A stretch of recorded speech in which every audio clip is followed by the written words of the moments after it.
సమస్త జగములు రక్షించే సకల జ్ఞానమూర్తి, ఎవరింట తాను కొలువుండునో కలుగును వారికి కీర్తి. సకల సంపదల మూలము సుమనోహరి లక్ష్మి, శ్రీ చక్రవాసిని మాత శ్రీ విష్ణు ధర్మ పత్ని.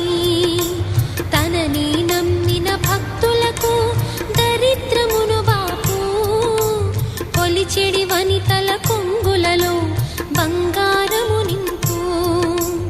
అష్టలక్ష్ముల రూపున అవతారం దాచినది, కష్టములను తొలగించగా భూమిలో వెలసినది. లక్ష్మీదేవి కథ, శ్రీ లక్ష్మీదేవి కథ, లక్ష్మీదేవి కథ, శ్రీ లక్ష్మీ